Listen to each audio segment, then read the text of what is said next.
سربراہ شاہ کریمہ دستگیر اشرفہ حرمت روح پیمبر یک نظر کو نسوہ ماں لی خمسۃ نطفی بہا حر الوباء الحاتمہ المصطفى والمرتضى وابناهما والفاطمہ وصلی اللہ تعالی علی خیر خلقہ ونور عرشہ ومظہر لطفہ محمد وعلیہ واصحابہ اجمعین برحمتک یا ارحم الراحمین بحق لا الہ الا اللہ محمد رسول اللہ۔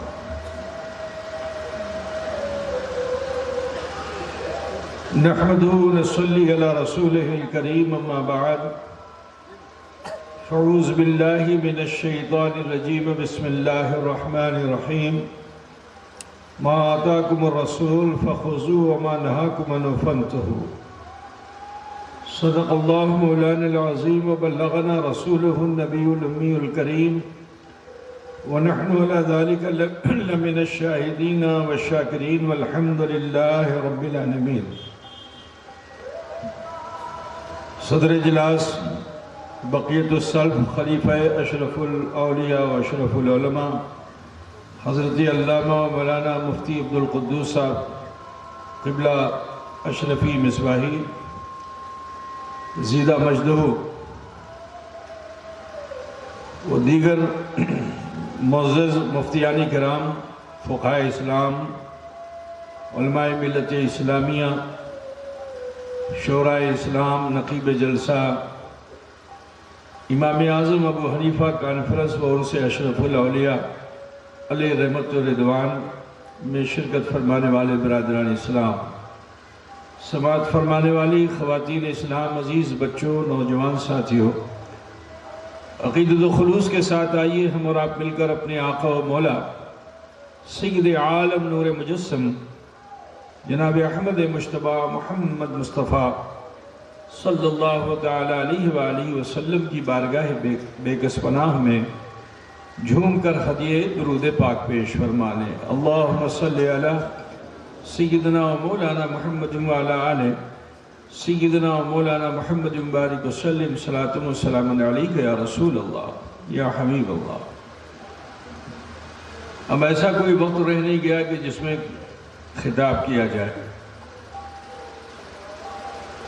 میں سب سے پہلے تو ادارے تحقیقات اسلامی سمری بختیار پور و قادری فاؤنڈیشن کے ذمہ داروں کو مبارکباد دیتا ہوں کہ جنہوں نے بڑے تذوق و احتشام کے ساتھ اس کانفرنس کا انعقاد کیا۔ اللہ تبارک و تعالی ان کے حوصلوں کو بلند فرمائے۔ دوسرے مشکور ہوں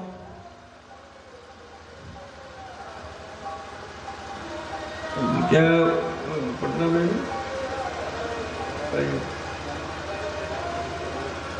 ادارے شریعہ پٹنہ کہ ان تمام مفتیان کرام کا کہ جنہوں نے اس علاقے کی ضرورت کو محسوس کیا اور یہاں اس تنظیم و تحریک کے ذریعے سے جو دارالافتاء کا قیام عمل میں آیا اور جس کی ذمہ داری حضرت مفتی صاحب قبلہ مدظلہ العالی کو دی گئی، اس کی اشد ضرورت تھی۔ اللہ تبارک و تعالی ادارے شریعہ جو اہل سنت والجماعت کا بہترین کام کر رہا ہے، جگہ جگہ، گاؤں گاؤں، بستی بستی، آبادی میں اہل سنت والجماعت کے فروغ کے لیے کوشاں ہے، میں اس ادارے کی ترقی کے لیے بھی دعا کرتا ہوں۔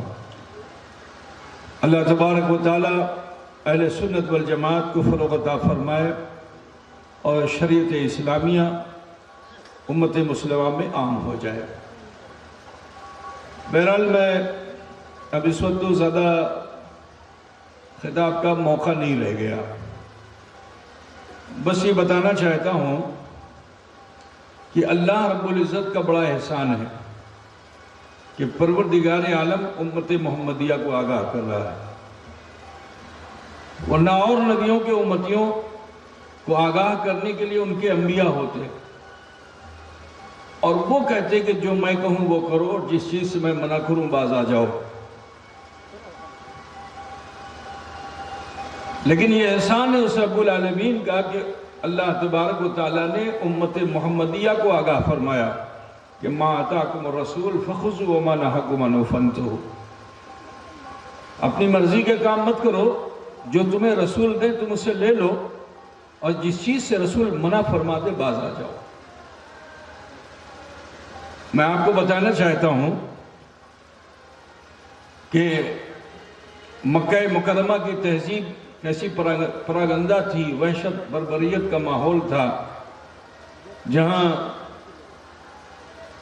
سارے طبیعت و نفس کے کام کیے جاتے تھے. عالم یہ تھا کہ باپ کے مرنے کے بعد بڑے بیٹے کے حوالے ماؤں کو کر دیا جاتا تھا اور انسان اتنا گندا مزاج انسان کا ہو گیا، اتنی گندی تہذیب تھی کہ وہ ماں کے جن کے قدموں تلے رسول اللہ نے جنت رکھی،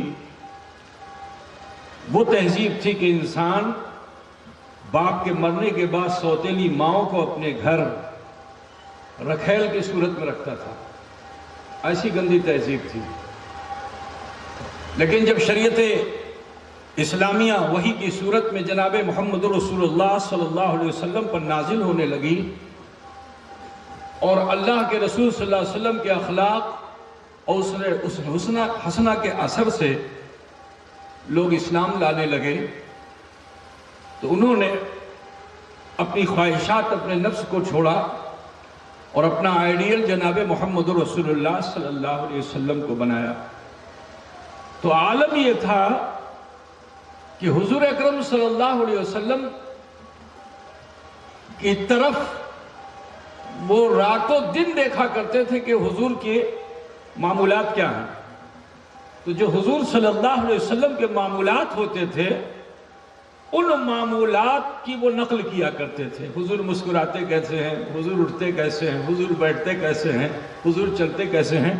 بس اس کی ایک نظیر میں آپ کو دے دوں کہ مدینہ منورہ میں ایک صحابی رسول کے دل میں خواہش پیدا ہوئی کہ میں حضور پاک صلی اللہ علیہ وسلم کی بارگاہ میں کچھ تحفہ پیش کروں، ہدیہ پیش کروں. بازار میں تھے، گوشت کی دکان پہ گوشت تھا، دست کا گوشت دیکھا، رسول پاک یاد آ گئے، کیونکہ اللہ کے رسول صلی اللہ علیہ وسلم بڑی دلچسپی سے اسے تناول فرماتے تھے. صحابی رسول نے اس گوشت کو لیا، گھر آئے، اپنی بیوی سے کہا کہ بیوی ذرا اس کو اچھے سے بھون دو، کیونکہ میں اسے حضور کی بارگاہ میں ہدیہ کروں گا، تحفہ کروں گا. صحابیہ بھی، ان کی بھی معراج ہو گئی کہ آج مجھے بھی خدمت کا موقع مل گیا ہے. رسول پاک صلی اللہ علیہ وسلم کے لیے انہوں نے خوب اچھے سے اس گوشت کو بھونا. جب اس کی خوشبو پھوٹ گئی تو ایک قاب میں گوشت کو رکھا اور ڈھکن سے بند کر کے شوہر کو دے دیا. صحابی رسول اسے لے کے چلے. ابھی گھر سے باہر نکلے ہی تھے کہ دیکھتے کیا ہیں کہ بھیڑ کافی ہے، گلی بھری ہوئی ہے، مجمع لگا ہوا ہے. تو آپ کو استعجاب ہوا کہ آگے کیا ہے، اتنا مجمع لگا ہوا ہے. تو کبھی کبھی آپ بختیارپور میں کہیں بھیڑ میں کھڑے ہوتے ہیں تو پوچھتے کسی سے نہیں ہے، اسے دیکھنے کے لیے آگے بڑھنا چاہتے ہیں تو ایک کو ہٹایا، دوسرے کو ہٹایا، آگے بڑھتے چلے جاتے ہیں. صحابی رسول نے بھی کچھ ایسا ہی کیا، ایک کو ہٹایا، دوسرے کو ہٹایا، آگے بڑھے، یہاں تک کہ اتنا آگے بڑھ گئے کہ اللہ کے رسول صلی اللہ علیہ وسلم ایک چوراہے پر چبوترا تھا، اسی چبوترے پر بیٹھ کر رسول پاک واعظ فرما رہے تھے. صحابی رسول نے جو دیدار رسول کیا نا تو بے خودی ایسی چھا گئی کہ اب یہ بھی انتظار نہیں کیا کہ مجھے کرنا کیا چاہیے. شوق نے لقائے مصطفیٰ کا اثر ایسا کہ آپ حضور کے قریب گئے اور اس برتن کو لے جا کر سرکار کے سامنے رکھ گیا. اب رسول پاک کی بارگاہ میں جب وہ برتن رکھا گیا تو سرور کائنات صلی اللہ علیہ وسلم صحابی کے سرتاپا کو دیکھتے ہیں. صحابی کے سرتاپا کو دیکھتے ہیں حضور تو اپنی امت کا خیال رکھتے ہیں، ایک لمحہ بھی انتظار نہیں کیا سرکار نے، یا یہ بھی نہیں فرمایا کہ اسے لے جاؤ، اگر تم تحفہ لائے تو اسے گھر لے جاؤ، نہیں، اسی مجمع عام میں رسول پاک نے برتن کو کھولا، ڈھکن کو ہٹایا اور اپنی پسندیدہ بوٹی کو لیا اور مخصوص انداز سے تناول فرمانے لگے، مخصوص انداز سے تناول فرمانے لگے۔ سارے صحابہ نے یہ منظر دیکھا۔ میں در والوں کی بات نہیں کرتا، نقل کرنے میں گھر والے کتنا آگے تھے کہ حضرت سیدنا عثمان ذو النورین رضی اللہ تعالیٰ عنہ نے جب حضور کا یہ منظر دیکھا تو دوسرے دن آپ بھی گوشت لے آئے اپنی زوجہ سے، حضور کی بیٹی سے، آپ نے اسے بھنوایا اور پھر برتن میں رکھوا کر کے اسی مقام پہ پہنچے جہاں رسول پاک کل نشست فرما تھے۔ خیال کیجئے کہ اس مقام پہ جا کر آپ اسی انداز میں بیٹھے جیسے رسول پاک بیٹھے تھے، اسی انداز سے مسکرا کے ڈھکن کھولا جیسے مصطفیٰ نے کھولا تھا، اور پھر اس میں سے ایک بوٹی اٹھائی، تناول فرما رہے تھے کہ جو راہگیر صحابہ تھے انہوں نے جو دیکھا حضرت عثمان ذو النورین کو چوراہے پہ کھاتے ہوئے تو لوگوں نے مذاق کرنا شروع کر دیا کہ عثمان کیا بیوی سے جھگڑا ہو گیا ہے، کیا کسی سے ناراض ہو کر آئے ہو؟ تو حضرت عثمان غنی رضی اللہ تعالیٰ عنہ سے جب یہ باتیں لوگ کرتے جاتے تو آخر آپ نے لوگوں کو روکا اور فرمایا کہ سنو، میں کسی سے ناراض ہو کر نہیں آیا ہوں، میں نے کل جناب محمد رسول اللہ صلی اللہ علیہ وسلم کو اس حال میں تناول فرماتے ہوئے دیکھا تھا تو آج میں ان کی ادا کو اپنا رہا ہوں۔ خیال فرمائیے کہ نقل کرنے میں صحابہ در والے اور گھر والوں کا عالم کیا تھا۔ اسی عالم میں آپ جانتے ہیں کہ حضور اکرم صلی اللہ علیہ وسلم پر اللہ کا حکم ہو گیا، آپ صوم وصال فرمانے لگے، اور جب آپ نے صوم وصال فرمایا ایک روزے پہ دوسرا روزہ، صحابہ نے دیکھا تو نقل کرنے لگے۔ اب جو صحابہ کرام نقل کرنے لگے تو بشری تقاضے کے تحت جسم کمزور ہو گیا، ایک دن تو رکھ لیا روزہ، دوسرے دن رکھا تو نقاہت، اور تیسرے دن رکھا تو غش کھا کے مسجد نبی میں گرنے لگے، بے ہوش ہونے لگے۔ میں آپ سے پوچھنا چاہتا ہوں کہ اگر اس مجمع میں کوئی ٹھوکر کھا جائے صرف، بولیے اس کو سنبھالنے کے لیے آپ انسانیت آپ کی جو ہے آمادہ کرے گی نا کہ اس کو سنبھالا جائے، ہے نا؟ میرے رسول صلی اللہ علیہ وسلم ہے، غش کھا کے لوگ گر رہے ہیں تو رسول پاک کو تو انہیں سنبھالنا چاہیے تھا، تسلی دینا چاہیے تھا، لیکن اس وقت میرے نبی نے کیا ارشاد فرمایا کہ ایکم مثلی، کون ہے میرے مثل؟ اللہ مجھے کھلاتا و پلاتا ہے۔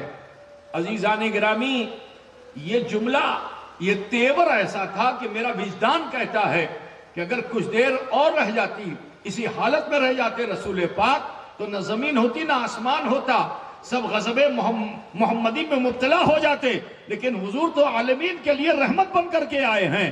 ابھی اللہ کے رسول کا یہ تیور ہی تھا کہ حکم رب پا کر کے حضرت جبریل امین علیہ تحیت و ثنا بارگاہ مصطفیٰ میں حاضر ہوئے، اور حاضر ہو کر اس آیت کریمہ کو پیش کر دیا کہ ما آتاکم الرسول فخذوا وما نہاکم عنہ فانتہوا، ارے جو تمہیں رسول دے تم اسے لے لو، اور جس چیز سے منع فرما دے باز آ جاؤ۔ کہ حضور کی تمہیں نقل نہیں کرنی ہے، حضور جس چیز کو کرنے کا حکم دے اسے کرو، اور جس چیز سے رکنے کا حکم دے اس سے رک جاؤ۔ بات کو سمجھ رہے ہیں نا؟ معلوم کیا ہوا کہ طبیعت پہ نہیں جینا ہے، مصطفیٰ کی دی ہوئی شریعت پہ جینا ہے۔ بس ایک بات آپ کو بتا کے میں اپنی بات کو ختم کروں گا، کیونکہ ماحول نہیں ہے کہ اب اس میں کوئی خطاب کیا جائے۔ سنیے، عرب کے سماج میں پانی کی طرح شراب پی جاتی تھی، شراب کو پانی کی طرح پیتے تھے، شراب پہ بڑے قصیدے اور شاعری ہوتی تھی، غزل گوئی ہوتی تھی۔ علماء بیٹھے ہوئے ہیں، آپ پوچھئے ان سے کہ ہزاروں سال پرانی شراب کو محفوظ رکھتے تھے، اور کوئی وی آئی پی آ جاتا تو اس کے سامنے بیٹھ کر کے پھر قصیدہ خوانی ہوتی اور ورق در ورق اشعار پیش کیے جاتے، ٹھیک ہے؟ پھر جا کر فنجان میں تھوڑی سی شراب دی جاتی تھی کہ جس سے حلق بھی تر نہ ہو۔ شراب ایسی تھی کہ اگر پیٹ میں حاملہ عورت کو درد ہو جائے تو شراب پلا دی جائے، بچہ پیدا ہو تو تکلیف ہو تو شراب پلا دی جائے، پیدا ہو کے بچہ زیادہ رونے لگے تو شراب پلا دی جائے۔ شراب گھٹی میں، شراب ایسی کہ ہجرت کے وقت بھی صحابہ نے ماں باپ کو چھوڑا مگر شراب نہیں چھوڑی، عزیز و اقارب کو چھوڑا مگر شراب نہیں چھوڑی، زمین جائیداد چھوڑ دی مگر شراب نہیں چھوڑی، حتیٰ کہ مدینہ منورہ میں پہنچے تو وہاں بھی وہی حال۔ شراب تہذیب کا حصہ ہے، لیکن آپ جانتے ہو شراب ایسی کہ اب شراب پی پی کر مسجد میں آنے لگے۔ اللہ نے ڈائریکٹ حکم نہیں صادر فرمایا، اللہ تبارک و تعالیٰ نے ان صحابہ انصار و مہاجرین کے درمیان جو آیت کریمہ مصطفیٰ پہ نازل فرمائی وہ کیا تھی کہ لا تقربوا الصلاۃ وانتم سکارى، کہ تم نماز کے قریب مت جاؤ جب تم نشے کے حال میں رہو۔ ٹھیک ہے، یہ ابتدائی دور اسلام ہے، لیکن جب عشق کی انتہا ہو گئی اور عالم یہ ہو گیا کہ حسن یوسف پہ کٹی مصر میں انگشت زنا، سر کٹاتے ہیں تیرے نام پہ مردان عرب، تو اب عالم یہ ہوا کہ وہ صحابہ کرام اب نبی کے اب اپنی طبیعت پہ نہیں جی رہے ہیں، مصطفیٰ کی دی ہوئی شریعت پہ جی رہے ہیں، مصطفیٰ کی دی ہوئی شریعت پہ جی رہے ہیں، طبیعت پہ نہیں جی رہے ہیں۔ عزیزو، وہ تو دور جہالت کے لوگ تھے، اسلام لائے، ان کی طبیعت کا مزاج کیسا تھا؟ آج تو ہم تہذیب یافتہ ہیں، کلچرڈ ہیں، سیولائزڈ ہیں، مینرڈ ہیں، لیکن افسوس ہے کہ دین سے ناواقفیت کی بنیاد پہ آج بھی ہم طبیعت پہ جی رہے ہیں۔ کاش کہ ہم شریعت پہ جیتے۔ یہ جو دارالقضاء یہاں قائم کیا گیا ہے اس لیے تاکہ ہم اپنی طبیعت کو چھوڑ کر مصطفیٰ کی دی ہوئی شریعت ان مفتیان کرام کے ذریعے سے جو مسائل کا استنباط یہ فرمائے اسے ہم ان کی طبیعت نہ سمجھے بلکہ مصطفیٰ کی شریعت سمجھ کر اس پر عمل کریں۔ سنیں گے بھائی؟ بند کر دوں؟ نہیں سنیں گے؟ خفا ہے؟ ناراض ہے؟ میں تو ممتاز نہیں ہوں بھائی۔